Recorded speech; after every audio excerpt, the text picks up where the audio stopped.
everyone. I'm Deborah Starr, the director of the Jewish Studies program at Cornell. I'm excited to welcome you to this roundtable to celebrate Noah Tamarkin's book, Genetic Afterlives, Black Jewish Indigeneity in South Africa, recently published by Duke University Press. And thank you to the many scholars who will be offering their reflections on the book today. And thanks to all of you for joining us.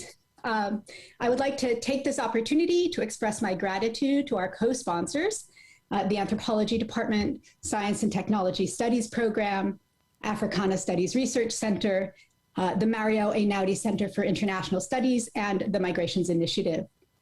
It is my pleasure to introduce the moderator for today's roundtable, Juno Salazar-Pareñas, Assistant Professor of Science and Technology Studies and Feminist, Gender, and Sexuality Studies at Cornell University. Thanks to Cornell University's Migrations Initiative for hosting this discussion, which is part of a larger speaker series called Reimagining Citizenship. The initiative studies how all living things migrate from place to place on our planet, and you can engage with more of this work through upcoming activities this semester, a film series with Cornell Cinema, and a new podcast called Migrations, A World on the Move. More information about all of these can be found at the websites linked in the chat. Cornell University is located on the traditional homelands of the Gayokohono. The Gayokohono are members of the Haudenosaunee Confederacy, an alliance of 6 sovereign nations with a historic and contemporary presence on this land. The Confederacy precedes the establishment of Cornell University, New York State, and the United States of America, all of which, including Cornell's land base and endowment, were built through genocide on stolen native land. We all live with ongoing legacies of colonialism and migration. In many ways, Noah Tamarkin's book, Genetic Afterlives, Black Jewish Indigeneity in South Africa, confronts how both of these legacies shape notions of heritage, citizenship, belonging, and religious identity. Attesting to the significance of this book, we'll be hearing from an illustrious group of scholars working in different parts of the world. I will briefly introduce each speaker right before they speak. Our first speaker is Professor Yulia Egorova, who most recently authored Jews and Muslims in South Asia, Reflections on Difference, Religion, and Race from Oxford UP.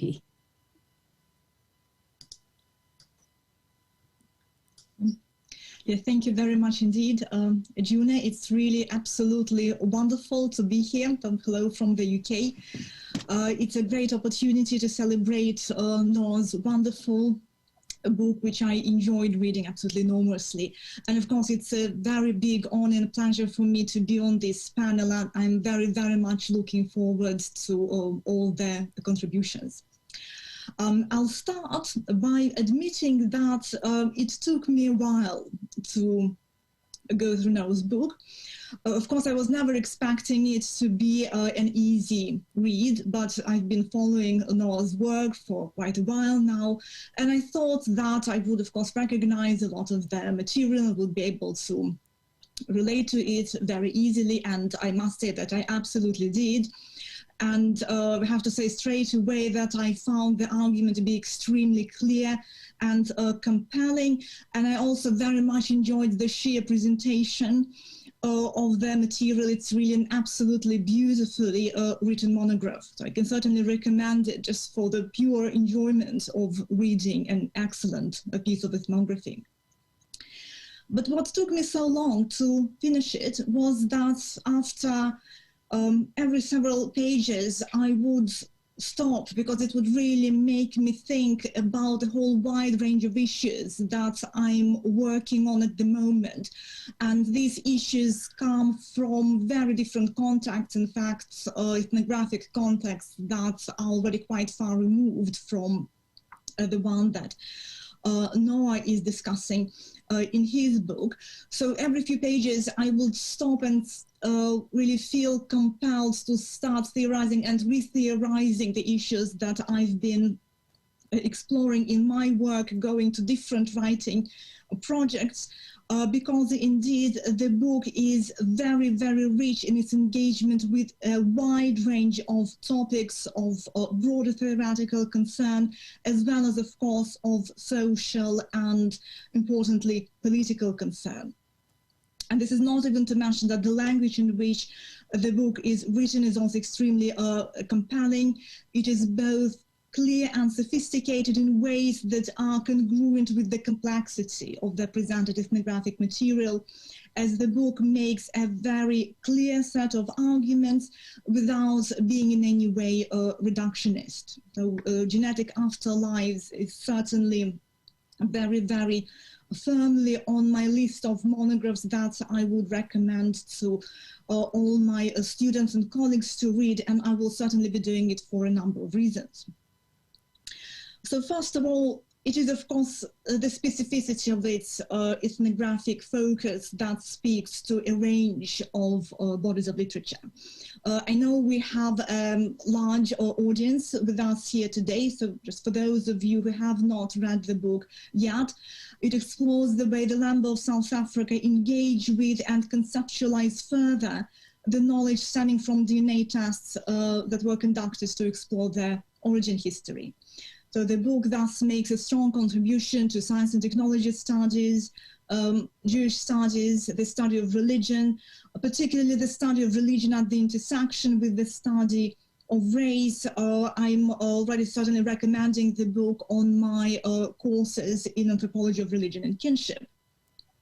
But quite apart from that, it will also be one of those monographs that I will be recommending my students more generally as an example of an excellent contribution in sociocultural anthropology that we can all learn from, as we're constantly searching for the best ways to present our ethnographies, to balance our theoretical analysis with the descriptions of what we see in the field, to convey in the best possible way the multiple and oftentimes conflicting voices of our research participants. So now to go back to what took me so long to finish Genetic Afterlives. I would not be able to do justice in this brief presentation to the whole list of theoretical points or important ethnographic episodes presented in the book that I found extremely useful for my work. Each chapter raised a plethora of issues for me that were absolutely great to think through and to think with. But I will focus on one analytical thread that in fact goes through the whole book, and it is the argument that emphasizes the role of Tamarkin's Lamba interlocutors as theorists, and, as the author puts it, sees their circulations of genetic data as theorizations and a form of genetic knowledge production. Tamarkin argues, to quote from the book a bit more extensively, that former research subjects like the Lamba, through their interpretations and circulations of their own genetic data, produce new genetic knowledge and new forms of genetic evidence, knowledge and evidence that should be understood as ongoing traces of the genetic studies from which they depart, rather than beyond the boundaries of science. I find this argument and the way it is developed throughout the book extremely interesting and analytically rich on many levels. Firstly, it reminds us that, as Michael Herzfeld has elegantly put it recently, we all do theory, but it also invites us to reflect about whose theory gets to be heard, whose conceptualizations become more influential in different contexts of recognition, for instance, the context of legal recognition. Genetic Afterlives provides an excellent illustration of this too, for instance, when in chapter 3, the book demonstrates how DNA emerge as a way to achieve legally demonstrable difference, but this difference fails to deliver the forms of recognition that the book protagonists sought. Tamarkin's conclusion is hence that this material illustrates the limits of DNA as a politically transformative technology. This analysis immediately reminded me about the way my interlocutors in South India, who come from a formerly Dalit group, theorize their connection to the Jewish people very strongly as a connection based on DNA evidence. This theorization has certainly emerged as a vehicle of spiritual empowerment, but it did not necessarily produce the forms of recognition that some of my interlocutors were seeking at the time. reading Tamarkin's book reminded me that this outcome did not in any way take away from all the quality or the importance of my interlocutor theorization of their genealogy. Secondly, to return to the key argument of the book and to finish my brief comment with a question, Tamarkin emphasizes that the knowledge production that the lab engaged in after the tasks was not just any form of theoretical analysis, but a form of genetic knowledge production. When thinking through and with this argument, I could not help but start reflecting on the differing circulations that emerge in the processes of ethnographic research or research in sociocultural anthropology. And this question is oftentimes on my mind, probably because I come from a broad-based department and engage in conversations with my colleagues coming from very different branches of anthropology, which is both biological and sociocultural, as well as with colleagues coming from different subfields of each of these branches. So this material certainly raised for me a number of important questions about the afterlives of research in sociocultural anthropology, the types of complex and I hope productively messy conceptual constellations that our work produces both for us as anthropologists and for our interlocutors. Or is it even fair to be drawing these parallels between our work and the work of geneticists in this way? So I can certainly now look forward to having more conversations with Noah about this and many other questions that his groundbreaking intervention puts into relief. Yeah, thank you very much. Thank you, Yulia. We'll be taking audience questions for Noah in the chat throughout the discussion. So you can do this by opening the chat at the upper right of your video corner, of your video player.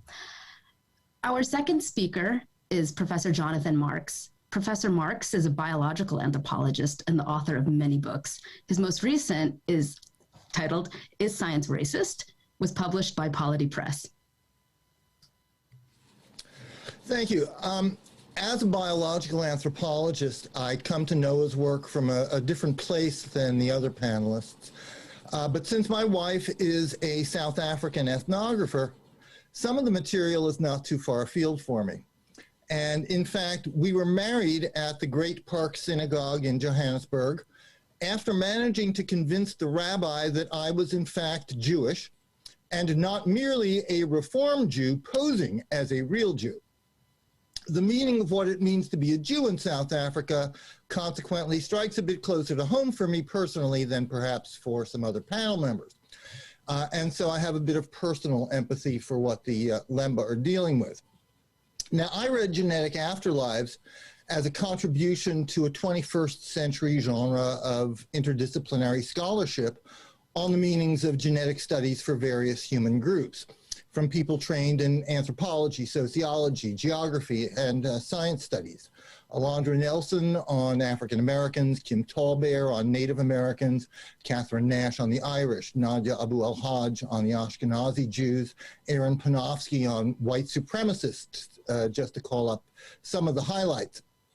But what makes this work unique in this case is that it's not about geneticists scamming or fleecing the public or commodifying them or biocolonizing them.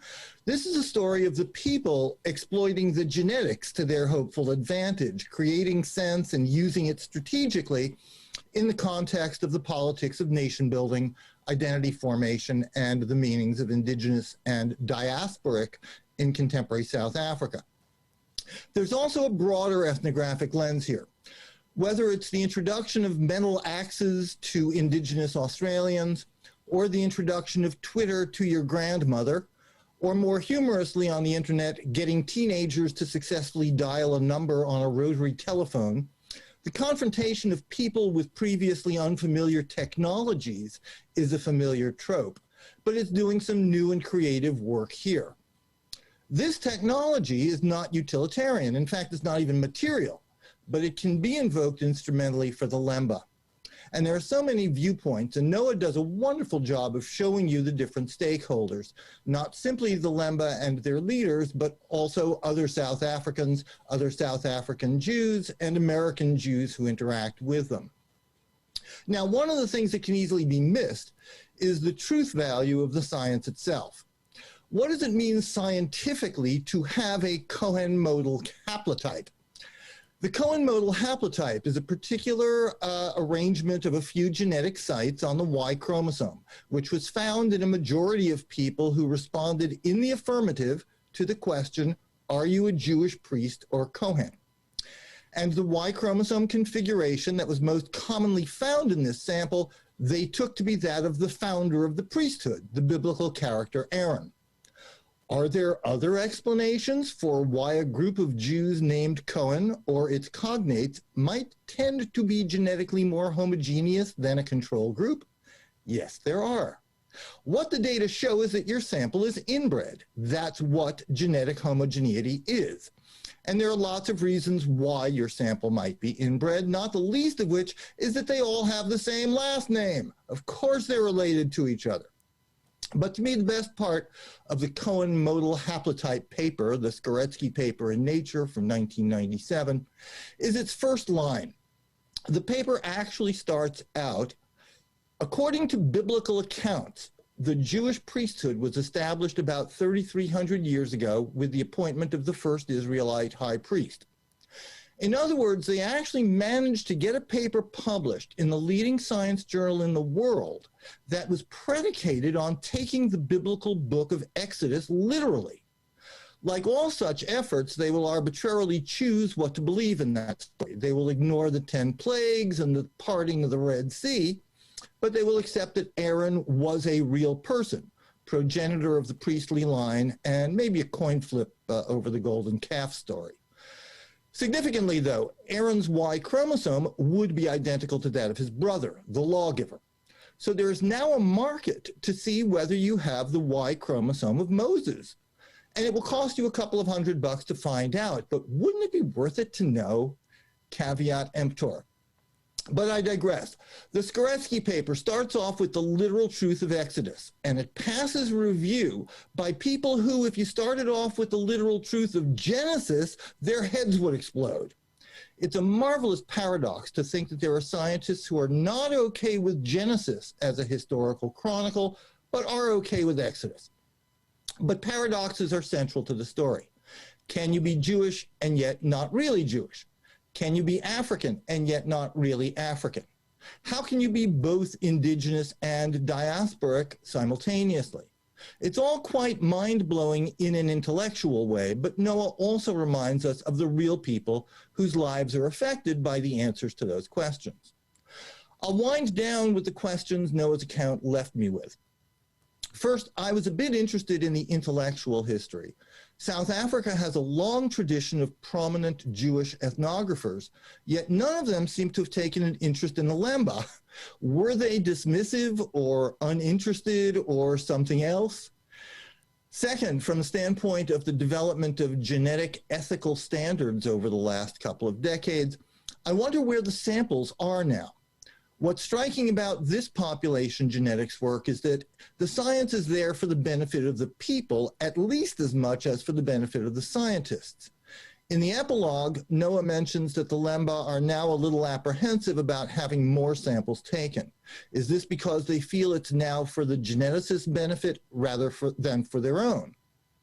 Ownership of the samples has been an issue with Native American genetics. In the US, the Havasupai case in 2010 involved specifically piggybacking other questions of interest to the scientist onto the research question that the Havasupai had initially donated their DNA for. Do the Lemba dictate what questions will be asked of their DNA, or was it specifically designated for single use, as a lot of Native American genetic samples are now? I'm also curious about blood taboos. When the Human Genome Diversity Project was being touted in the 1990s, many people were simply uncomfortable with the idea of their blood being kept in Palo Alto in perpetuity, regardless of whether the geneticists were going to make money off it and screw them economically, which they also suspected, and correctly as it turned out. But there was indeed some classical homeopathic magic associated with the blood. And speaking of blood, kinship generally connotes a relationship far more intense among Africans than Americans. Does the kinship tie evoked by DNA translate well from a white American world to a black African world? And finally, I mean this in an entirely innocent way. Over the last couple of millennia, plenty of people have claimed to be authentic Jews, either through a revocation of God's covenant with the original Jews when Jesus died, or through some other narrative. The question of who counts as a Jew is obviously a persistent question, and yet who is a Hopi has a very different kind of answer than who is a Jew. And that is ultimately what makes this such an interesting and complex story, much more so than, say, if a community of people in Switzerland had a tradition of being Hopi. I venture to guess they would be dismissed scornfully and quite possibly accused of cultural appropriation. In fact, because of the problematic nature of Jewishness, I can't even think of a hypothetical parallel situation. So I think ultimately this work speaks to the nature of Jewish identity as much as Lemba identity. Thank you. Thank you, John. Our third speaker is Professor J. Loran Matori, the Lawrence Richardson Professor of Cultural Anthropology and African American Studies, and the Director of the Sacred Arts of the Black Atlantic Project at Duke University. His latest book, The Fetish Revisited, Marx, Freud, and Gods Black People Make, received the 2020 Senior Book Prize from the American Ethnological Society and the 2019 Award for Excellence in the Study of Religion.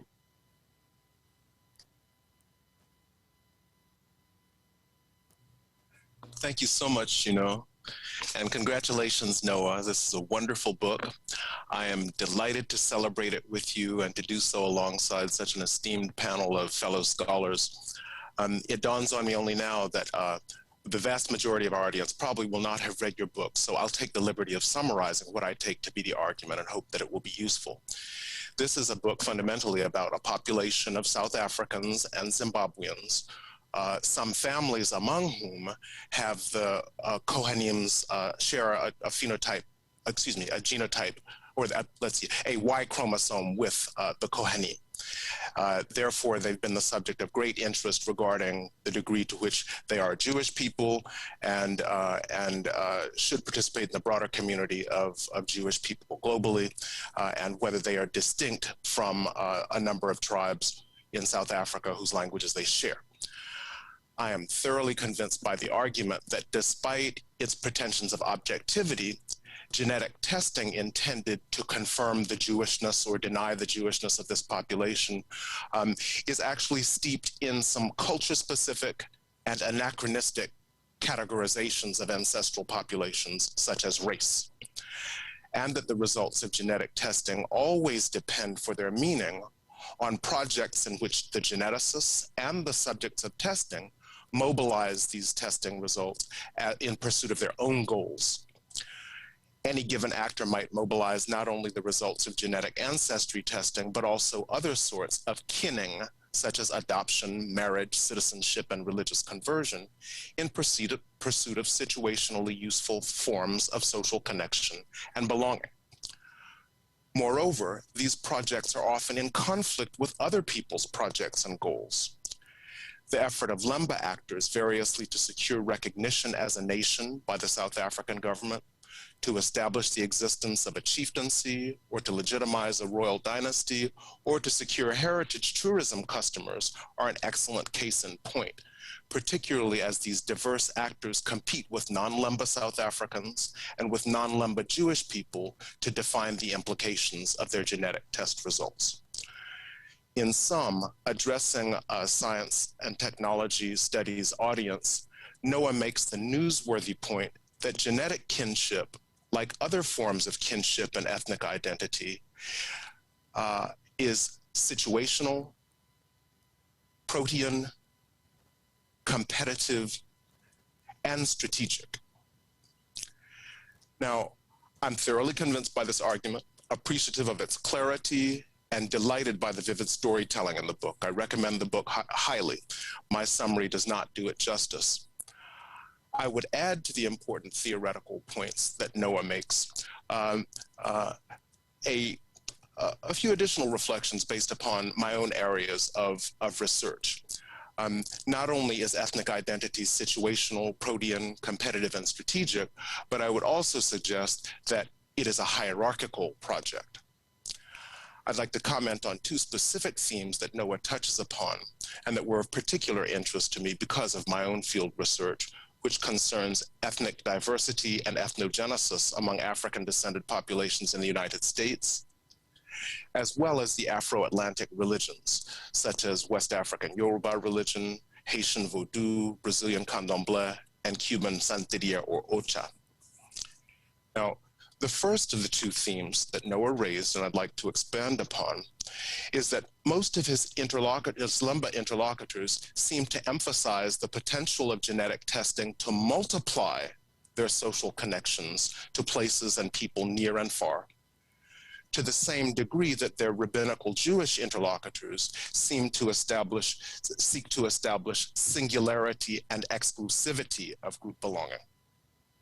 Now, the religions that I research, that is the Afro-Atlantic religions, offer a very different perspective on the nature of belonging that is very much akin to what the Lemba express in their use of genetic testing. That is to say, to the same degree that practitioners of African and Afro-Atlantic religions typically wish to multiply the number of connections that identify them as a social person, and internalize spirits from multiple faraway places, the Abrahamic religions tend to establish unilineality, singularity of group membership, and so forth as a priority. So this identity cosmopolitanism might, of course, be related to what Jean-François Bayard pejoratively describes as African extraversion in the context of Africa's current economic dependency. People who are economically subordinated and devalued seek value and connections to places that might generate income, generate esteem, and so forth. However, the foreign spirits internalized in African and Afro-Atlantic religions tend to come equally from places that are economically more powerful and economically less powerful than their hosts. In fact, many of the spirits internalized by any given African population or any given set of priests who channel these spirits come from populations that were once enslaved by the host population. So I would suggest in these ways that the African and Afro-Atlantic religions dignify and apotheosize otherness to the same degree that the Abrahamic religions literally demonize it. Such is an element, I think, of the brutal anti-Black racism that the West shares with the Middle East. Hence, the second theme of Noah's that I'd like to highlight is the global forms of racial stratification that rank Europeans above Africans and rabbinical Jews above Lembas. Now, frankly, in Noah's photos, I don't see anything distinguishing Lemba's noses from those of other African peoples. Lemba people and various ethnographers who have reported on them over the past century and a half report that their noses are somehow radically different. And of course, anyone who knows anything about African people is that Africa contains the vast majority of genetic diversity and phenotypic diversity across the spectrum of humanity. However, the claim that Lembas have a distinct kind of nose has been instrumental in a racially hierarchical logic. And that is the claim that Lembas are not only distinct from other Africans, but by virtue of their Semitic genetic and phenotypical character are superior to other Africans. This claim belongs to the same broad family of reasoning whereby many Igbos call themselves the Jews of Africa and thus claim superiority to other Nigerians. And many South Africans claim to be superior to other Africans, as do Ethiopians. Similarly, many mixed-race Native Americans, Louisiana Creoles, and Black immigrants in the United States claim not only difference from, but superiority to African Americans. many members of ambitious but racially stigmatized ethnic groups on their own come to the conclusion that such reasoning is just silly and bound to backfire.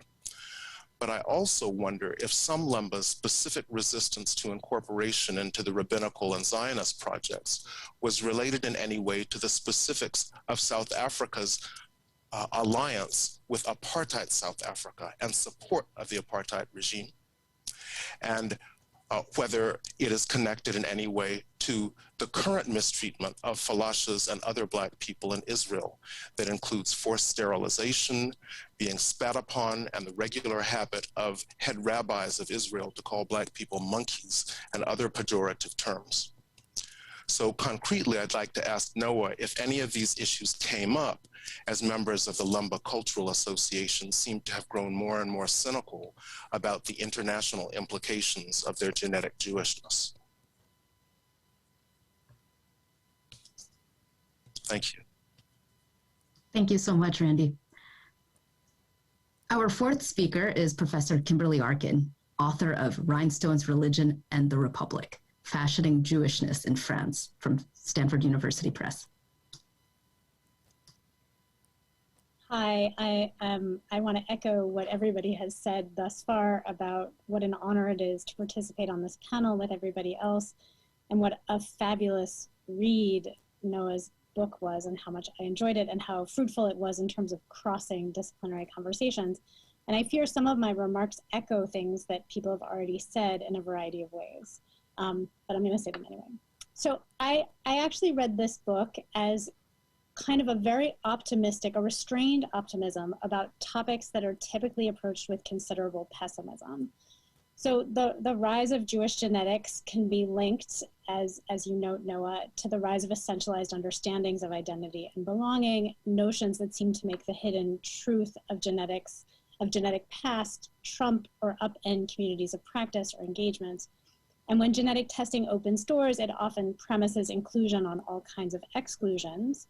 So similarly, neoliberal multiculturalism, which you also deal with, as numerous scholars have argued in different ways over the years, the promise of cultural diversity that is contained within the nation state is linked to notions of cultural difference that trap minority and indigenous communities in impossible contradictions and clearly subordinate positions.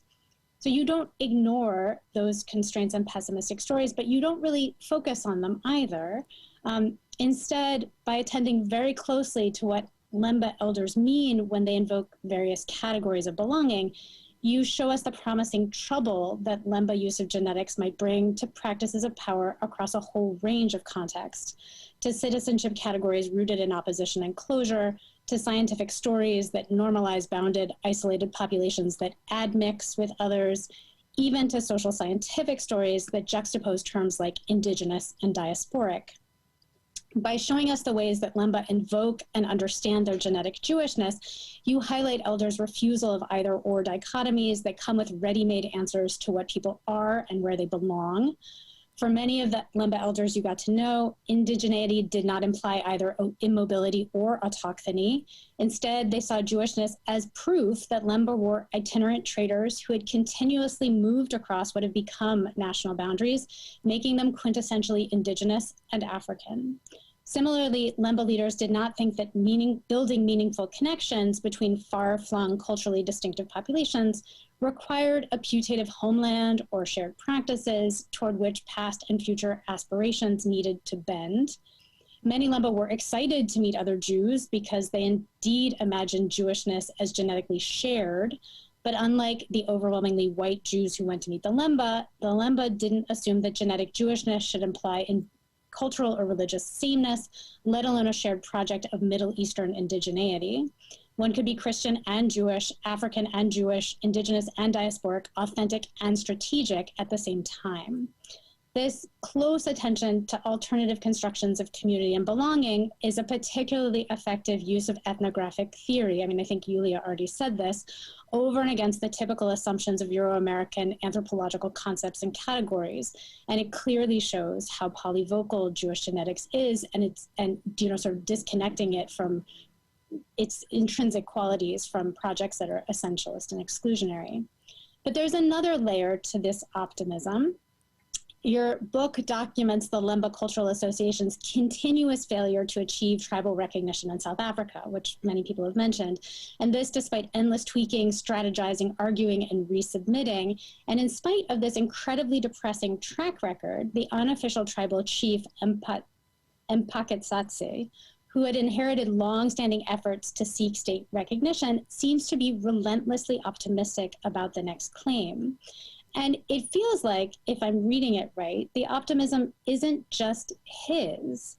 Your focus on the creative actions and accomplishments of Lemba elders, rather than just the structural and cultural impediments to the quest for recognition, is its own kind of hope. You show that with or without recognition, and despite the seemingly impossible and changing standards of state recognition, as well as deep local opposition, Lemba elders and tribal members make their own accounts of who they are matter in everyday ways in lots of contexts. And your fascinating account of the Mapugubwe reburial in chapter 5, I think, exemplifies this, showing how even in a moment when the LCA seems caught on the horns of its own conceptualizations of belonging, you can't do Jewish rituals and seem African. You can't do Christian rituals and seem indigenous. You can't do traditional Lemba practice and be legibly indigenous on a national stage. It made DNA science do its own work, in a sense. In the absence of actual DNA tests, LCA leadership claimed that DNA evidence had proven that the bones to be reburied were those of Lemba traders, therefore performatively enacting and embodying cultural continuity, mobility, and rootedness all at once. And perhaps it's not only that Lemba leaders seem to be able to make their meanings matter in at least some local and national contexts. This might be a misreading, but you also seem to suggest that the troubling ways that Lemba think about genes, kinship, citizenship, and belonging might be able to speak to complex experiential truths to power, that it might hold the promise of alternative conceptualizations of citizenship.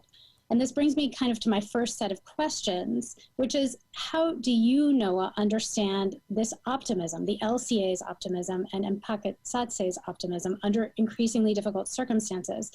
To what extent were you optimistic about their claims and about the power of the trouble those claims introduced? And what or whom might they trouble? The South African state, the Euro-American and Israeli Jews who visited the Lemba and rejected them, the genetic ancestry scientists? And in a more general sense, under what conditions should anthropologists be hopeful that this rich kind of ethnographic theory will alter the categories of thought and practice that subtend the closures around belonging and citizenship that you interrogate? How do we make those work? And I have one more set of observations and weird questions, which is another thing that I love about this book, and it's about scale and how the lovely way that you attend to scale across the chapters, particularly the difference that scale makes in the meaning and possibility of Jewish genes. In your chapters, you tack back and forth between international, national, and local levels, tracing out the promise and pitfalls of genetic research in each of these contexts for the LCA. In the context of the apartheid and post-apartheid nation state, genetic Jewishness provided a useful tool in Lemba arguments for recognition as a distinctive indigenous group. It seemed to provide proof that the Lemba were different and had always been different from their neighbors, but at the same time, using genetic Jewishness to argue for recognition carried risks. At the national level, indigeneity has become the hallmark of the legitimacy of the post-apartheid South African nation state, as well as of the tribal groups authorized to claim recognition by that state. There's therefore always a risk that genetic Jewishness will be read not only as Lemba difference, but also as Lemba foreignness, thus undermining claims to recognition at the same time that it grounds them. Genetic Jewishness and claims to legitimate chieftaincy may also pull apart at the local level. Chieftaincy in this part of South Africa has long involved taking candle wives from the Sekhukhune royal lineage and thereby creating patron-client relations between royals and chiefs. But pointing out a pattern of Lemba chiefly intermarriage with royals also undermined Lemba claims to cultural difference through endogamy and tribal distinction. You therefore describe Lemba leaders walking this tightrope between claims about ancestry that could be made in national and international arena and claims about specific ancestors from whom right to rule descended in local contexts. And my question relates to the scaling of ancestors and ancestry, which I kind of loved, if I'm reading chapter 4 right, you're suggesting they scale differently, that ancestry as a technology, if not as a meaning, scales up and down, sliding from national to international context and context, allowing Lemba elders to make potentially legible claims in a whole variety of fora, while also allowing individuals to claim kin through various kinds of genetic testing. In contrast, you seem to suggest that ancestors, and particularly claims about specific ancestors, do not scale. And yet there are exceptions to both of these suggestions in the chapter itself, including the important fact that ancestry seems incapable of addressing local tensions and conflicts. So I wondered if you might talk in a more theoretical vein about that question you ask at the beginning of chapter 4. What are the contexts in which genetic ancestry works as both a technology of kinning and of politics? And what are the contexts in which it does not? And are there differences in scalar and circulatory possibilities built into these two technologies? And if so, how do you think about them? And thank you. Thank you, Kimberly. Our fifth speaker is Professor Casey Golumsky, author of Funeral Culture, AIDS, Work, and Cultural Change in an African Kingdom from Indiana, UP. Oh, thank you very much. It was such a pleasant surprise to be invited to participate in this event, so I'm glad to be here amongst all of you. For me, Genetic Afterlives is a really awesome contribution to Southern African studies, and I'm going to be speaking to this book from my perspective of working in Southern Africa, and really the funny journey that I've taken with Noah over the years, from Brandeis to Wits and everywhere in between, from Africa to North America. And it's a real great contribution, I think, within Southern African studies, particularly for the areas of anthropology and how we understand historiography in this region. For those of us who worked in Southern Africa and lived there, reading this book is really like a homecoming. It's for us ethnographically adopted people to the peoples like the Mpakatsanis. A plane trip from our places in the global north to the global south is one way we go home. And in Southern Africa, another kind of homecoming is a burial. Going home, or kuhamba emhlabeni in isiZulu or Siswati, is to go into the earth. It's part of funereal vernacular, how to speak to another's death and their movement from places far-flung on important journeys, like to court hearings and succession hearings and work routines in the metropole, back home to Elim and to areas of Sweetwaters. Speaking about death as a homecoming is one aspect to consider, and another is speaking about the dead at this homecoming. Who comes to a funeral and what is said and what work these social practices do for culture on and in people's own terms, using the word culture themselves, is something I've written about for some time and thought about. And I think what Noah is showing us in this book is, something that also China Schertz and Rebecca Hardin and Sue Cook have really asked us to consider is, what are contemporary deployments of this term culture in African settings? It's quite important to behold. And people are doing that on their own terms in this book. And at a funeral, as I've kind of seen this unfold, who is speaking about the dead at a homecoming? Representatives from the mother's side, from the father's side, someone from among the colleagues and coworkers in our association. Note a representative from a social group in all of these, and then a voice, usually patriarchal in tone, who closes the event. The work is done, the place is set for now. But a life or force or spirit, however we want to ontologize it, never quite ends at this event. They live on in voice and material remains. And that authorial voice for and of the dead clarifies their biographies and revives them as political agents, as we see in this book. It's one way that we see many individuals pursue as representatives of social groups, the Lemba. Their aims to settle the dead who have been disturbed metaphorically, genealogically, and physically in literal excavations have dried in these deserts, but these resurrections through the work of DNA is something that's much more than metaphorical, I think, given that most of the people that Noah speaks to are Christian in orientation and looked at this kind of afterlife that converges with a future here on earth. Historiographically, I think this book is really important because it shows that how we can write side by side interactively across archives in real time. It's really like something amazing, like Carol and Hamilton's oral history projects in the region, real-time multimodal activations of history that have implications for land, indeed and tenure, for identity and claims to belonging, for housing and a place of burial. It's collaborative in nature, this kind of research, which what makes it extraordinary for me. And we see really like how Noah is doing this in conversation with his interlocutors. I read this book this week with my students, so it's very fresh as of yesterday's discussion section. And, you know, my students are so consistently less interested in descriptions from afar, these like hyper-objectivist positionalities that don't do something for people with whom the anthropologist works. And your book really helps them see how this can be done.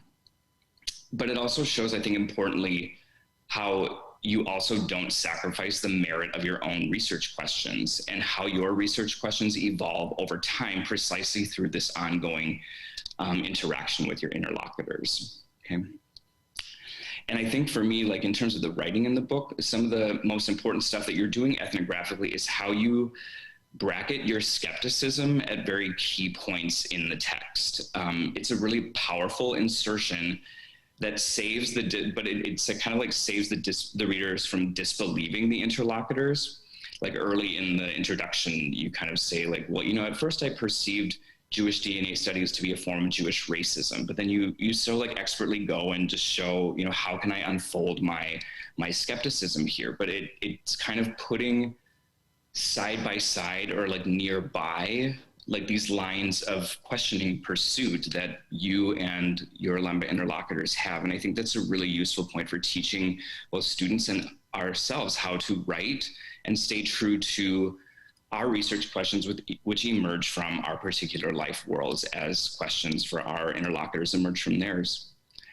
And it really shows, I think, it continues. I love like the afterlives, you know, we're lots of people are talking about afterlives these days. And, you know, you're doing kind of the afterlife of ethnography that like Fassan theorized about a few years ago, but you're like showing us an afterlife in what, you know, decades of African anthropologists have shown us. Ugandan anthropologist Christine Obo, like talking back to her middle-class colleagues at Makerere who say, why are you going to the rural areas? We know it as Ugandans already. And you're like, no, people within their own communities don't know these things and have to do research within and aside their own communities. Or, you know, Atiambo, Orihambo, and burying SM in Kenya. These studies, the Lugbara, the Swazi, I mean, these have great effect as evidence in the judicial realm particularly, and animate even in kind of like fictionalized senses, the descendants of research subjects, the subject of like Chimamanda Ngozi Adichie's fictional work, the headstrong historian, people archiving these things for themselves to redefine themselves. And that's what I love about this book. And so, and ethnographically, I think, you know, the rest of my talk will kind of reflect on ethnographically. For those of you who have not been to Southern Africa, this just brings us so close to the field which we prevented from returning to because of COVID in these times. It takes you to places, I think, that are less perhaps geographic in definition, as known in the modern nation state order, but places known through the multitudinous relationships that coalesce in space, time, and being. Places to and from which we can travel by foot only or car because of collective work of clearing the rocks from the road after the rain, as we see in chapter 4, and then the greens may grow. Places on a page of a field notebook smudged by dust or chicory coffee, written and seen via inter-view, scribal entanglements, lines of descent that extend horizontally, vertically, altogether queerly, tracing patrilocal migrations by the light of a candle wife. Because kinship is not what it has ever been, really, and you help us see that more clearly. Places in the hills where the medicine grows that heals us and has mesmerized prevailing political orders because of our grandfather's knowledge. Places like rural conference venues of Sweetwater, where we host the curious, the incredulous, the predatory researchers and tourists. A bird screech from a nearby thorn tree, or some other shrill remarks, usually by a white man speaking at the podium, i.e. Mr. Wade, amid the heat, signal the passage of information and the time creep to a catered lunch by neighbor women, because these dollared spaces nourish the wider range of households by supplementing income of grants and are gathering sources for useful things among the extraneous. Places like otherwise space-times are disciplinary forebears called mythology, where the stampede of Clu the elephant and the hammer-plated gold Mapungubwe rhinoceros resound. They are already part of the voice of our ethnographic interlocutors, to whom the ethnographer speaks. And places like within the circular zone of the Zionist Church in Christ members' formations during their worship, believers' green cloth labels, gold stars, riding the breasts of bodies of power, shimmering another spiritual facet of resistance, as Jean Komarov told us, to someone else's idea of orthodoxy, because we can be both Christian and Jewish. And that was excited me in preparing for class activities to give my students something to do with these readings. I saw an episode of Talk SA from like 2006 from the South African Public Broadcasting Network. And in it, a Sesotho host goes in an SUV to Lemba Land, as it's called, and she meets Motenda's grandson in the graveyard. They go to the women's pottery workshop for dual income generation and recognition, and meets people who are wearing the iconic pin of the star. And we hear her explain the special characteristics as one of South Africa's tribes, and she uses the English word. We're always in a process of becoming something vis-a-vis someone else's terms and language they inherit. And you, Noah, show us so incisively how this happens across so many axes of indigeneity and ethnicity. Hortense Spillers wrote that forms of conscience drive us to retool the languages we inherit, and genetic ancestry and DNA are just some hammers Lemba tool have used to do this. Thank you. Thanks, Casey. To those who've just joined us, welcome. Noah will be addressing the panelists' questions at the end, and if you have your own question, please post them to the chat. Our sixth speaker is Professor Karen Sue Taussig. Professor Taussig is the author of Ordinary Genomes, Science, Citizenship, and Genetic Identities from Duke UP.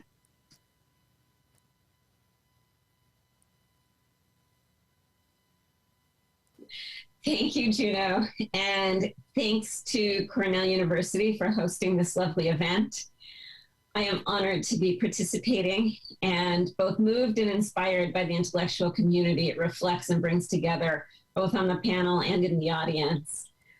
Thank you, Noah, for producing this wonderful book, calling our attention to the idea of genetic afterlives through the compelling case of the Lemba people, which helps to illuminate the benefits and burdens of participating in even desired genetic research. The book is a testament to the value of long-term fieldwork and fine-grained ethnographic analysis. And I do want to say that at this particular moment, I keep thinking about Einstein and his idea of sitting on the end of a light beam and imagining what you would see. And I keep thinking of wanting to sit on the end of a light beam and imagine it otherwise in the context of what we're living through right now, the rise of white nationalism, just so much violence and oppression. And this book is such a great example of doing work that matters, that it's really quite moving to me. And in the story that Noah is telling, we indeed see the afterlife of how genetic ancestry matters and how its meanings can change in different contexts. Noah makes the point early in the text that what is fundamentally at stake in the story he is telling is citizenship. This, of course, is the very issue that sparked my own interest in the social and political dimensions of genomics in the early 1990s, when a Dutch nurse in Prague introduced me to the concept of a genetic passport, an idea that was circulating in the Netherlands at the time as a way to discuss what was at stake in the expansion of genetic research in the Human Genome Project. At the heart of the connection between genes, genetic knowledge, and citizenship is, as Noah so beautifully elaborates, a powerful desire for recognition and for belonging that has both material and existential consequences. The relationship between the Dutch concept of pillarization and the structuring of apartheid and its contemporary residues, in which a fixation on similarity and difference in the Netherlands gets structured in terms of racial classification in South Africa, are not lost on me.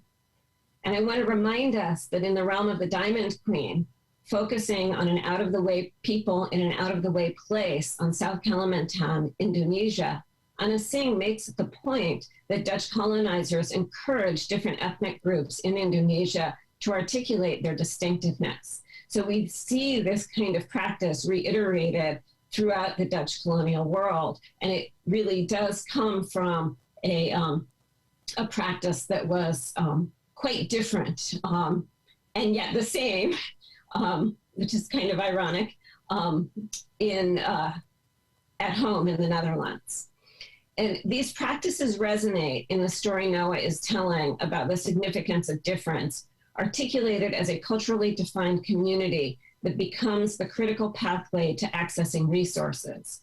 And of course, this is the very issue that gets taken up in the work you cite from Deborah Heath, Raina Rapp, and myself in the struggles of those bearing genetic conditions for recognition, resources, and care. In Noah's telling of the Lemba experience of genetic research and its afterlife, we clearly see the violence of non-recognition, but also crucially, the tension between the assumed certainty of genetic knowledge and the fact that such knowledge is always contingent. It is in this contingency, Noah powerfully illustrates, that the Lemba people he encountered have engaged in genetic knowledge production that makes claims, challenging racial and ethno-national boundaries and affirming identities as Black Jews, simultaneously indigenous to Africa and aligned with other Jews around the world. Noah's analysis helps us see the complexity of contemporary genetic knowledge production and, critically, its aftermath. There is a compelling liberatory story here, but Noah also shows the nuances of what we know all too well, that stories always unfold in the context of powerful institutional and state structures that intersect with what individuals and collectivities imagine and achieve. This speaks to the point that Kimberly Atkins was just making about when the efforts of the Lemba are engaged, when the efforts the Lemba are engaged in work and when they don't. So I will be really curious to hear you elaborate more on that during the question and answer. I was also thinking, as I was reading your book, about the point that Amata Macharik has made, that in the Dutch context, race is less an issue than questions of difference. Now, of course, race is a specific kind of difference, and I wonder if we should be thinking of one or the other, as Amata Macharik kind of articulates, rather than both and. And it seems to me that what we see in your story, Noah, is a both and. So I'm curious to know if you have any thoughts on how the story you are telling can help us think through the extent to which the distinction between race and difference is productive in the story you're telling. I also want to conclude to go back to the point about this particular historic moment we're living through. Again, seeing the rise of white nationalism around the world and the intensification of refugee crises, which make increasingly visible the stakes of recognition and belonging that Noah's book makes so powerfully. And in that sense, Noah, I found your book to make a moving intervention that helps us to see what is at stake in the diverse ways people mobilize the resources available to them to demand inclusion. And sitting on the end of that light beam, it does help me to imagine the otherwise and the importance of tacking between that expansive vision and the critical importance of attending to the detail of human experience that you so beautifully articulate in this book. So thank you. Thank you, Karen Sue. Our seventh speaker is Professor Raina Rapp. Professor Rapp is the author of many publications that span the field of science and technology studies, bioethics, disability studies, medical anthropology, and cultural anthropology. She is also the inaugural recipient of the Career Award for Feminist Anthropology in 2019. Thanks, Juno. I just want to echo everybody else's gratitude to Noah and to the Cornell staff for the work that went into bringing us all together today to discuss, celebrate, and help launch this fascinating book. But first, I want to take a moment to recognize that NYU, my home institution, is built on the unceded land of the Munsee Lenape people, past, present, and future. This acknowledgement marks the long process of dismantling the ongoing legacies of settler colonialism, as well as the racialized violence that continues to shape our presence here in Lower Manhattan, from where I'm speaking. Let me turn to genetic afterlives, and let me also say, as the next to last speaker, that so many good points have already been made that it leaves me with both the advantage of only speaking briefly and the disadvantage of trying perhaps fruitlessly to avoid repetition. From that position, I'm just going to offer 3 points of appreciation. First, as others have said, all anthropological field-based projects take their own twists and turns, and this bumpiness comes with the territory of inductive research, letting the experts whose knowledge and interpretations you've come to query continually redefine your initial project. That said, this must have been extremely difficult fieldwork. A gerontocratic and episodically patriarchal cultural struggle that was also a highly political struggle for land and leadership is taking place at a historical as well as a geographical crossroads in South African history, where the stakes of contesting a pre-colonial and colonial past are folded into claiming recognition in a specifically post-apartheid, post-colonial state. All these layers are profoundly consequential, and indeed, they are linked to an even larger Southern African history. Think Great Zimbabwe and the Zimbabwean-Botswana borders and migrations past, present, and future. And that's before we even get to the Jewish question. As Noah says, quote, "This makes DNA an urgent technology of diasporic identity. Yet you also show us by the end of the book how concrete, cultural, political, historical struggles simultaneously make DNA, quote, a technology of indigenous belonging. To convincingly suture these tension-filled claims together, that is, that one is both through DNA evidence a Jew and through DNA evidence indigenous, to suture those together using marginalizing, contesting, and deciding on local meanings of Jewish genetics required that you immerse yourself in so many meetings, interviews, and tense controversies, and we readers have richly benefited from this layered and wise work. Thank you.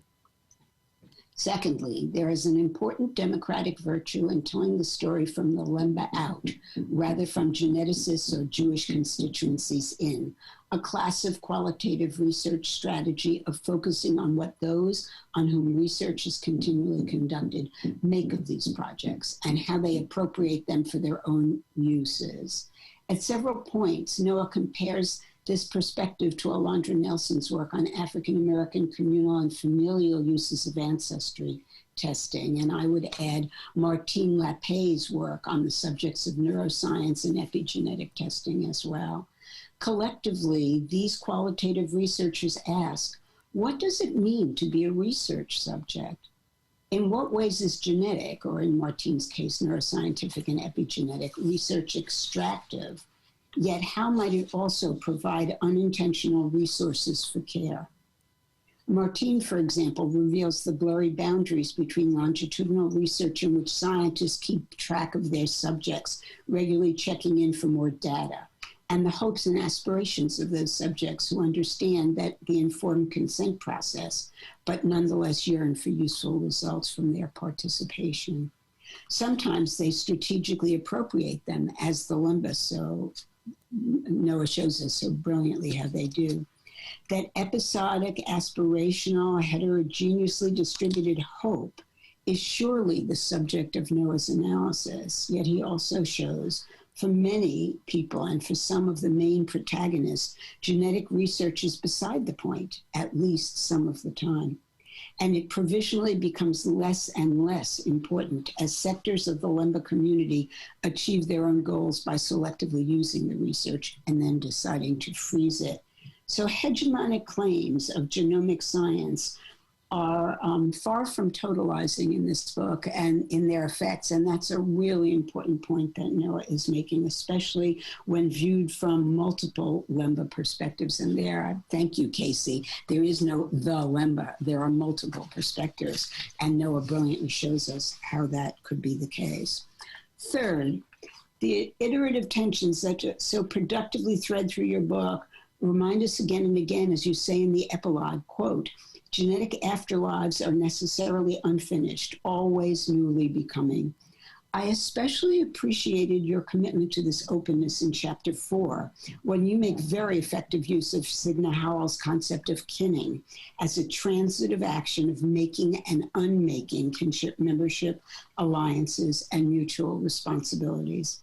This clearly applies to the Lemba themselves, as you show what is included and excluded from genealogy, especially the role of women as candlestick wives, legitimating subservient lineages through marriage. Acknowledging fealty through such marriages is therefore both valuable and politically dangerous in contemporary South African indigeneity struggles. Yet you also show us how women are keepers of fluid genealogies, an important enrichment of any conventional telling of lineage through male transmission, whether of Lemba chieftainship or, I'd add, of the scientized columnodal haplotype. In that sense, perhaps I might be permitted a final conceit. Those of us whose research lies adjacent to Noah's hard-won work are also kinning with your findings. We now understand with greater clarity that genetic afterlives are, as you say, having no clear endpoint, even or perhaps especially when the Lemba Cultural Association decides to place a moratorium on scientific research into their origins, migration history, intermarriage, and more. And this is true of our own kinship valorizations and obligations to one another, and to Noah as the author of Genetic Afterlives. The future of our scholarship and popular writing remains radically open, both intentionally and unintentionally subject to appropriation and to the aspirations of significant others. And it remains, above all, collective. Thanks, Noah, for revealing and returning us to this place of active kinning. Thank you, Reina. Our 8th speaker is Professor Jonathan Boyarin, the Diane G. and Thomas A. Mann Professor of Modern Jewish Studies. He is the author of many books, most recently of Yeshiva Days, Learning on the Lower East Side from Princeton UP.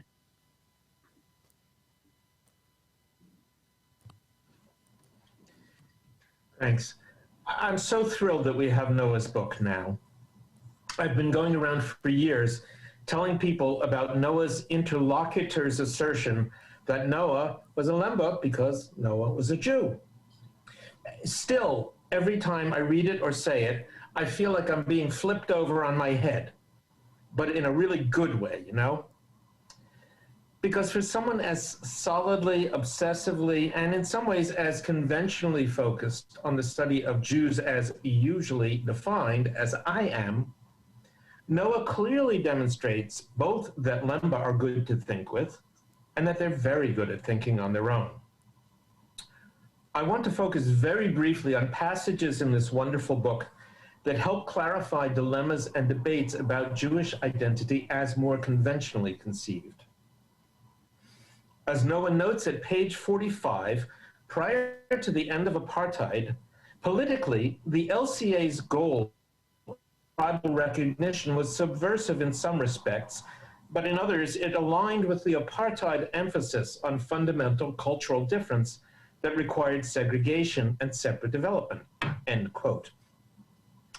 I can't really develop the thought here, but it strikes me that this is a classic example of much of the task of anthropology in imperial and post-colonial situations. That is, we good anthropologists from the metropole still would like the colonized neatly to line up as the dialectical opposite of the colonizers, as thoroughly oriented liberation as the colonizer is toward domination. But like peoples in diaspora, the strategy of the colonized is situational and not always altruistic. And we are always forced to work, therefore, with and against our own mixed feelings. Now, the first part of the book is explicitly much concerned with questions of who is Jewish for whom. Speaking of another sympathetic American Jewish researcher, Noah writes that Deborah Gren Scott, quote, rejected a religious essentialism in which there are correct and incorrect ways to practice Judaism in favor of an expansiveness that in the end relied on a biological essentialism through which Lemba people had the same authority to shape Jewish practice as did other Jews. As she, that is Gren Scott, puts it, if Jewish women are doing it, it becomes a Jewish ritual, end quote. Now, I wonder whether this might not simply represent one solution to the oddly nagging question, what constitutes not who is a Jew, but that solution was proposed decades ago by no more a biological essentialist than the scholar of Kabbalah, Gershom Scholem, who argued against normative definitions of Jewish things by saying that what's Jewish is what Jews do. On the other hand, Noah is right that this in turn presumes that we know who is and isn't Jewish. Presumably, the lesson is that whenever the boundaries of a social category need policing for political, social, or scholarly means, some essence must inevitably be deployed. Now, and I'm asking for an image here. I love Kugoshi Mpaketsani's look of tolerance as Robbie Simons illustrates Jewish prayer in the photo facing page 79. Juno, are people seeing the photo now?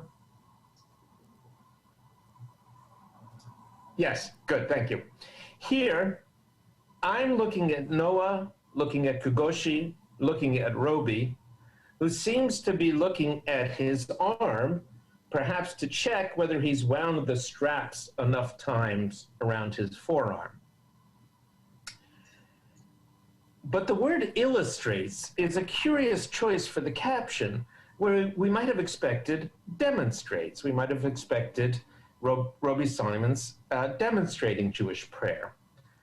The photo actually illustrates, once again, the tenuous border in the colonial and post-colonial situation between the statuses of visitor, guest, and missionary. It's hard, for me at least, to imagine Kugoshi coming to Roby's house or to my house in New York City and feeling compelled to illustrate for me Lemba ways of being Jewish. And I'd like to think that if I were Kugoshi's guest and I'd brought my tefillin and talis along, I'd pray in my room in private. But especially since we don't really get Roby's voice in Noah's book, perhaps such projection is unfair. Now, Genetic Afterlives seems to enact increasing Lemba autonomy and distance vis-a-vis global Jewishness in later chapters. Thus, chapter 4, as Noah writes, examines how one interconnected group of Lemba people, all of whom embraced as a genetic fact that they have Jewish blood, worked through their own politics of relatedness with one another. And speakers before me have focused on chapter 4. Indeed, the boundaries and markers of Jewishness did not seem to be at stake here. And for me, it was a bit refreshing not to feel obligated to examine my own preconceptions at nearly every page. Yet by the end of the chapter, Noah reaches a point where Lemba rhetorics of identity seem utterly pertinent to practices of Jewish transgenerational identification without any need to invoke the Lemba's own Jewishness. Describing the performance by Sylvia Mpaketsane of a praise poem laying out Lemba ancestry, Noah writes, "The gift that passed from mother to daughter was the power to invoke the ancestors, to bring them into the present, and to affirm and legitimize the ancestral connections of the living. In other words, to build and keep relations," end quote. Certainly, one can imagine one's people as autochthonous and still invoke ancestry in this fashion. But it seems to me that the presence of ancestors is especially vital to maintenance of group identity for a people such as Lemba who make no claim to autochthony. Rather, and without invoking the term diaspora, they assert a rich history of movement and dispersal. Given my particular preoccupation with questions of land, time, motion, and the politics of identity, my sense is that the richest contribution to our political vocabulary here may be the culminating discussion of the difference between indigeneity and autochthony. Noah's book richly documents the work it takes Lemba people to articulate simultaneous claims that their ancestors came from somewhere else and that they are indigenous in today's South Africa. Another Lemba's personal journey to see himself as an indigenous African Jew goes well with Sylvia's work of recalling ancestors. I'm grateful to Noah for showing how the Lemba manifest a poetics of identity programmatically core in Afterlives suggest a promise of diasporic visions, uninterested in singular notions of a homeland and ideals of return, and an embrace of a form of indigeneity not predicated on autochthony.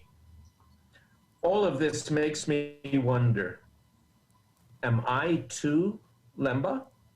And whom should I be asking?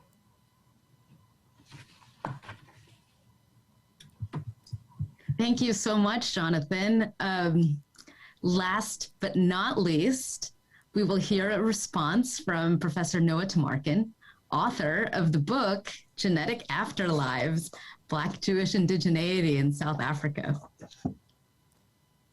Thank you so much, all of you. That was really so beautiful and thrilling to hear such different kinds of engagement with the book and the different things it can do depending on where you're coming from. And in many ways, that speaks directly to the argument that I'm making in the book about genetic ancestry, that we need to push back against this tendency to understand it as one absolute truth, and rather understand it as a very complex, very contingent, multivalent technoscientific object that does a wide range of kinds of work, depending on who is authoring it, what they're asking it to do, and very often the kind of work that it's doing has really devastating political effects in the realm of citizenship, in the realm of race, in the realm of belonging.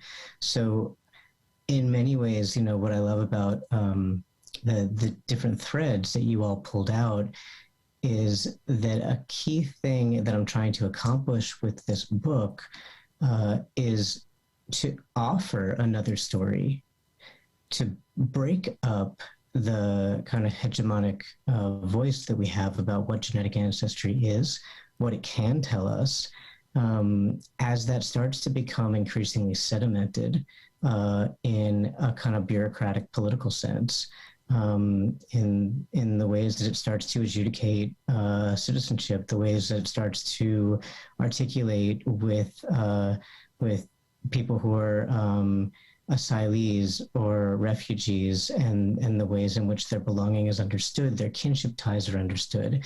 And so for this reason also, I'm really gratified that a number of you really pulled out chapter 4 of the book, which is the kind of this chapter where I really move away from some of the approaches that I've been taking in the book about genetic ancestry to focus instead on the kind of longstanding anthropological concern with kinship, to really grapple with genetic ancestry as one form of kinship among many others, so that I could better understand where it's useful and where it isn't. And what I feel like became very clear for me in writing that chapter, and it's my favorite chapter in the book. It was also the hardest to write. It took me the longest to figure out what to do with it.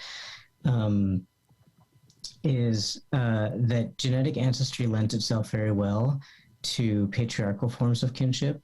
It lends itself very well to politically exclusionary forms of kinship.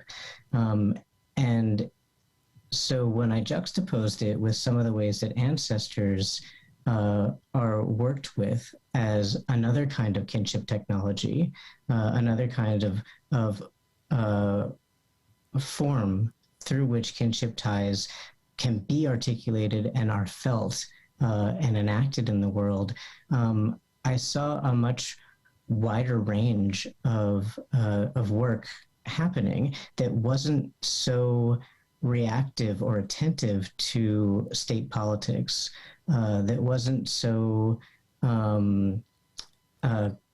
connected to patriarchal logics. And this is really interesting because at one point, in presenting a very early kind of version of this work, a South Africanist scholar was kind of incredulous and said, you know, ancestors are always male. And it was a strange moment because I know that many people who work on this kind of thing are well aware that that's incorrect. But nevertheless, that idea persists in part because when we think of authority in these contexts, we kind of dwell in the patriarchal. So part of what I was really interested in here was showing how even within a space that's explicitly patriarchal, other forms of authority are operating alongside. And I find Jailer Notori's work really inspiring for thinking about how that can be simultaneously the case. We see that in a lot of his work as well. So that's just to speak to that. I wanted to, there's no way I can address all these questions. They're so fantastic, and I'm going to be thinking about them for quite some time. However, I want to address the question about afterlives, and a question that Yulia raised at the very beginning about the distinction that I'm making in the book between the way that Didier Fasson theorizes afterlives of ethnography, which is to say how the ethnographic work that we do once it's published can be picked up by our interlocutors and circulated in all kinds of ways and can generate new theory, new engagements that is itself ethnographic data that might extend and shift our analyses.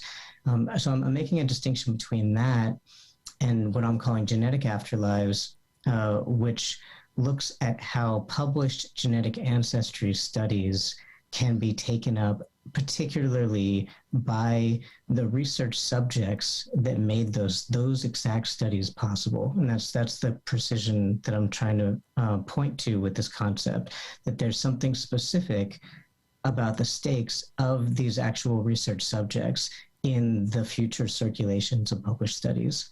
And so Yulia asked,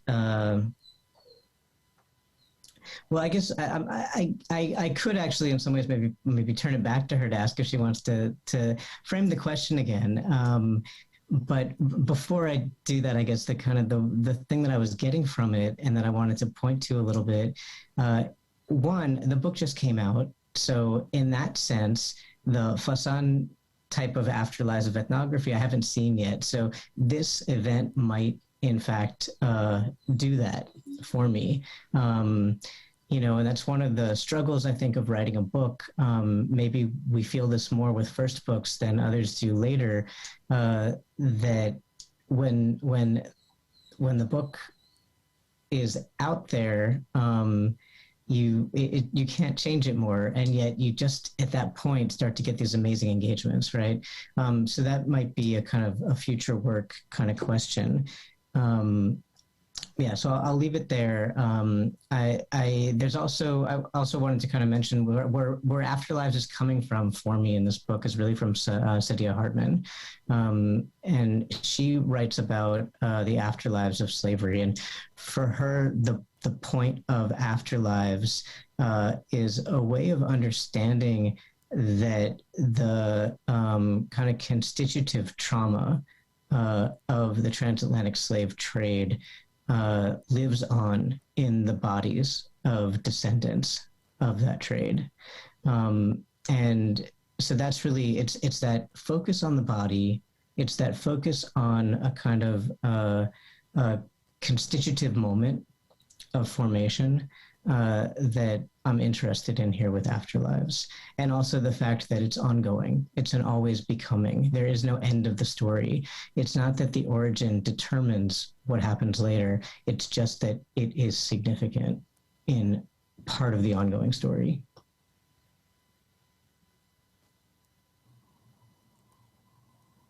And I think before I kind of jump back to other questions here, maybe we can see other questions coming in. Okay. So I'll continue with these questions then. I want to turn back to Kimberly's question about the context where genetic ancestry works and where it doesn't. I answered that a little bit already, but just to kind of reiterate that genetic ancestry is really powerful right now. We're seeing it as a kind of culturally powerful thing. We're seeing it as a powerful thing in shoring up the nation state in a moment where perhaps the existence of the nation state might be a little bit more uncertain than it might have been in past decades. And so there's a lot of work that genetic ancestry is being called on to do. And one of the things I think is really important is, and this is sort of shifting a little bit into some other questions, I don't do a lot of work in this book critiquing geneticists. My focus here is not taking apart what geneticists are doing and showing ways in which it's problematic.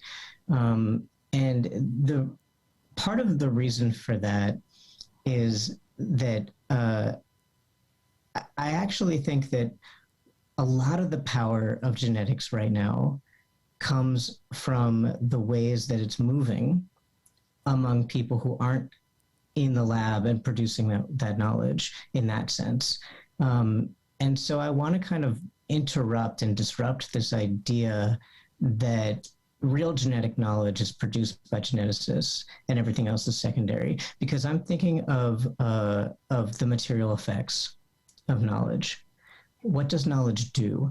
And it's simply not the case that the knowledge as it's produced by geneticists does more in the world than the knowledge as it's theorized. Both in the case of what I'm focusing on in my book of former research subjects, but also government officials, people who purchase ancestry tests, right? All these kinds of actors who engage with genetic ancestry in ways that then have material effects in the world. Okay, I think, is there another question coming in here? No, I thought you had wanted Julia to unpack her question again. Is that correct? Yeah, that would be great. Yeah. Yeah, thank you. Well, I think actually you gave a great answer to my question. And the set of questions that I presented at the end were really quite, they were reflecting on the kind of challenges that I'm grappling with at the moment in my current work. It's a very different ethnographic context. Like in my current research, I'm focusing on debates that some of you may be aware of surrounding definitions of anti-Semitism and Islamophobia in the UK, where what is constitutive of my ethnography is literally the theories that of, say, what constitutes anti-Semitism. that are produced by academics, both and not just anthropologists, of course, also historians of anti-Semitism, that are then discussed by my Jewish and Muslim interlocutors, who, of course, have their own theorizations, understandably, and of course, their own expertise by experience in relation to anti-Semitism and Islamophobia. And there, one can certainly see these circulations in very poignant ways. And what I always find very moving and again very poignant in responses of my research participants is that they oftentimes say that, look, you are the anthropologist or historian of Jewish communities and anti-Semitism. You tell us what it is. All we can say is what anti-Semitism means to us. And it always reminds me of this authority that we as academics, no matter whether we're biological anthropologists, geneticists, social anthropologists, and historians, still have, where you would think, look, I will say, look, exactly, I'm asking you, like, I'm certainly taking your own theories of anti-Semitism extremely seriously. I'm not budging in with any theorizations myself. I'm really treating my research as ethnographic and documentary, but it always brings it back home to me how much power and authority, and perceived power and authority, we all still have, and how much we are indeed in the same boat with geneticists and biological scientists who are seen as being even higher up in this hierarchy. Again, thank you very much, Noah, for your answer. I think it was totally perfect. Okay, thank you so much, Julia. A question that I didn't get to yet that was already kind of posed was Jailer Matori's question about global racial hierarchies and how this kind of worked through Lemba people's engagement with genetic ancestry and how that engagement shifted. And so I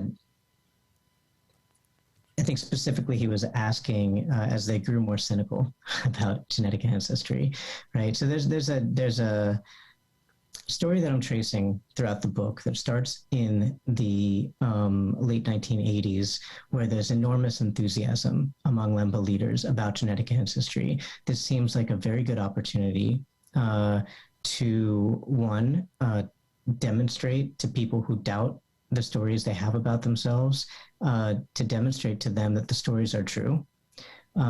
Two, to potentially intervene in recognition struggles and struggles for land rights in a couple of different places in post-apartheid South Africa. And this is all taking place, these particular questions are taking place in the parts of South Africa that under apartheid were Bantustans. So these are places that were part of separate development. These people who were living there were stripped of South African citizenship, right? So that's why citizenship becomes such an important question here. So then when apartheid ends in the mid-1990s, these people now are citizens again of South Africa, and South Africa is going through a massive project of reinvention of what citizenship is, how to grapple with race, and how to think about undoing some of the damages, not just of the apartheid era, but also of the entire colonial history of this place. So in the early 1990s, right before this transition is happening, and then continuing on in the midst of the transition, there's an enormous optimism. When the studies are first published, there's so much attention that happens. And initially, there are no real effects within South Africa. What's happening initially is an international attention, mostly from American Jews, right? And so, but the first people who become really interested enact something similar to what Jonathan Boyarin was pointing out in the photo that he showed, right? A demonstration, an illustration of what it looks like to be a Jew, an instructive, missionary, if you will, like, indication of, okay, now you have this, let's bring you in by having you do this. and that didn't sit well with Lemba people. This was a major turning point already when these things started to happen, and then as time goes on, genetics and genetic ancestry doesn't quite deliver in the land claims, in the chieftaincy claims, in the ways that it was hoped it could or might.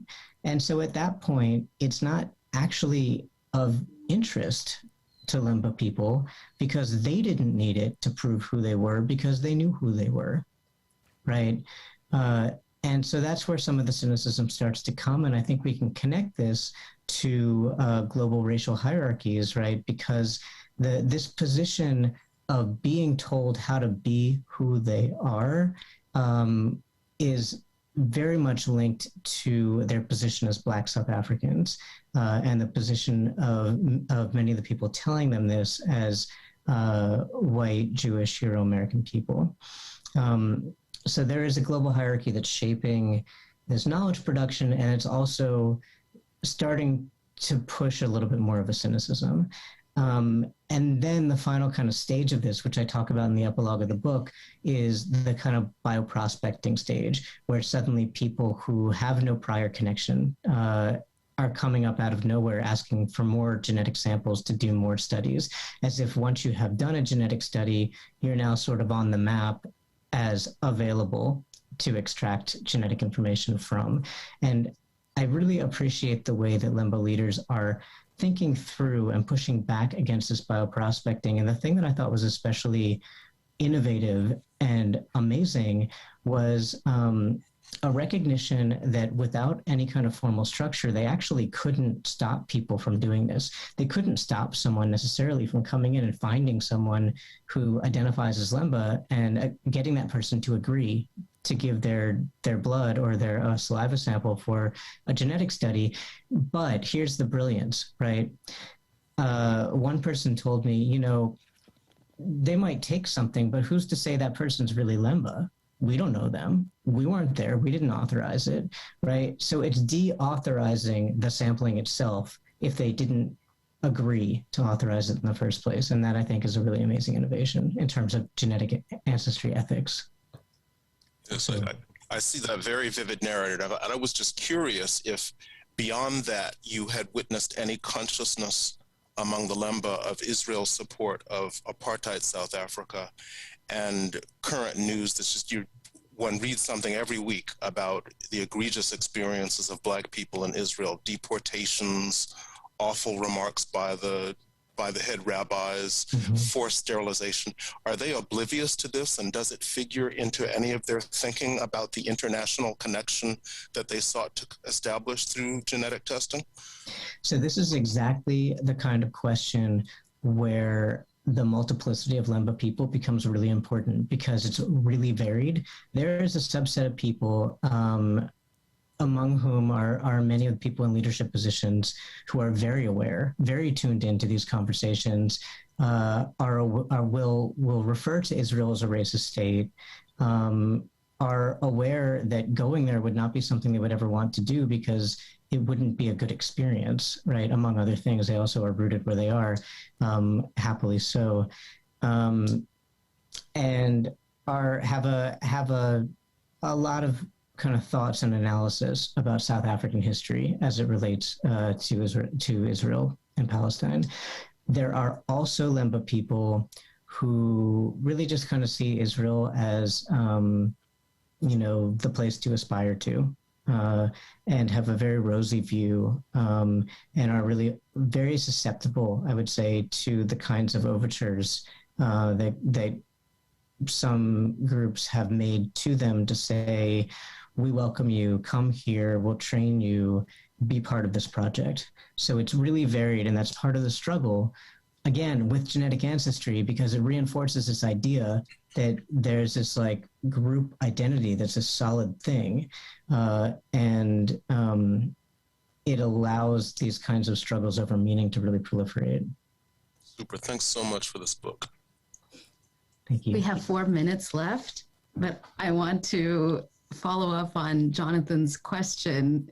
It's a big question, Noah, but I think it's an important one. And I wanted you to be able to speak to that tension around indigeneity and autochthony that your book touches on. And remember, these are like dense terms that have a lot of meaning, and I'm hoping you can unpack that for those who have not yet read your book. Thank you so much, Juno. So the reason for me that it's important to distinguish between indigeneity and autochthony, and the reason that comes up is so significant in the book, autochthony refers to an idea of like a kind of naturalness of born in the place, of emerging out of the place. And indigeneity is frequently used as a synonym for autochthony.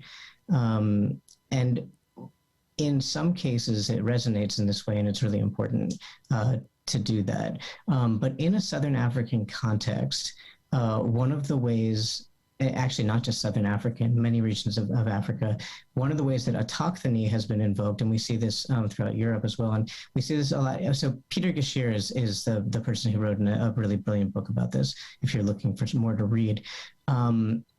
One of the ways that autochthony is coming up is it's exclusionary. It's saying, this is our place and all of you others don't belong here. And it's it aligns frequently, sometimes, I'll say it aligns with colonial logics. So it doesn't always align with people who are clearly settler colonists, but it aligns often with some of the reverberations of the group hierarchies that settler colonialism and other forms of colonialism brought about. And so it does a lot of damage to people in places where movement characterized histories much more than rootedness in one place and one place forever. And so for Lemba people, their sense of indigeneity is two things at once.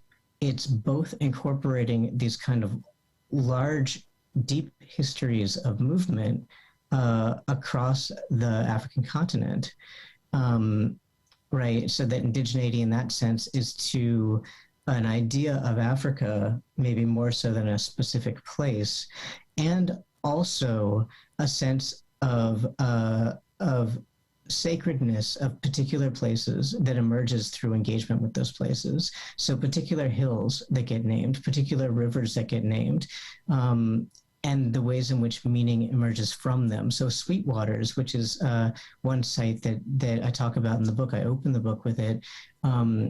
It's this important historical place for the Lemba Cultural Association, and that becomes a site of indigeneity. That is a sacred indigenous place, because it is a place where a vision of Lembaness comes into being that's really important to people.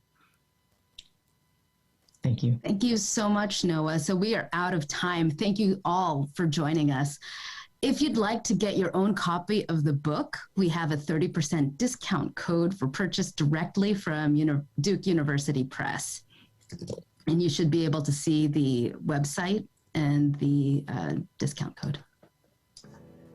Thank you, everybody.